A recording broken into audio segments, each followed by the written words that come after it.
কাগজ ও পেন দিয়ে অর্থকে তীব্রভাবে আকর্ষণ করা যায়। যদি টাকা পয়সার সমস্যায় কোনো কেউ ভুগতে থাকে অথবা অর্থনৈতিক ব্যাপারেতে স্বাবলম্বী হওয়ার জন্য নিজের গোলকে অ্যাচিভ না করতে পারে, সেই সকল মানুষদের জন্য এই বিশেষ ক্রিয়াটি বলা হচ্ছে।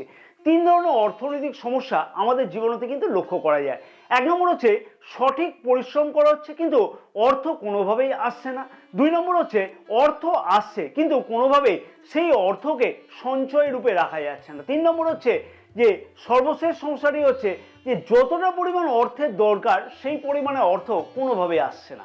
প্রথম সমস্যার সমাধান হচ্ছে যদি অর্থকে আকর্ষণ করতে হয় তাহলে এই আমি যে যন্ত্রমের কথাটা বলবো কাগজে এঁকে, সেই যন্ত্রমটাকে মোবাইলের স্ক্রিনে অথবা মোবাইলের কভারেতে একটি কাগজের ওপর লিখে রাখতে হবে। তাতে কিন্তু দেখবে যে অতি অবশ্যই দুর্দান্ত ফল পাওয়া যাবে।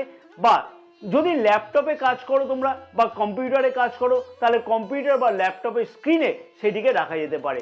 এই ধরনের সমস্যার সমাধান হবে। দ্বিতীয় সমস্যা হচ্ছে অর্থ আসছে কোনোভাবেই অর্থ সঞ্চয় হচ্ছে না, কোনো না কোনোভাবে খরচ হয়ে যাচ্ছে। তাহলে কাগজের ওপর এই যন্ত্রটিকে লিখে কাগজটিকে হয় অর্থস্থানে রাখো অথবা নিজের মানি পার্সে রাখো, তাতে কিন্তু সেই সমস্যার সমাধান হবে।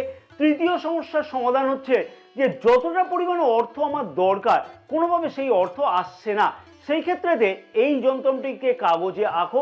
7খানা পদ্ম ফুলের বীজ, যেটাকে কমল গিট্টি বলা হয়, সেটিকে যন্ত্রের ওপরে রাখো, সেটি নিজের বাড়ির ঠাকুর স্থানেতে রাখো এবং স্ক্রিনে সেই যন্ত্রটির ছবি আমি দিয়ে রাখলাম।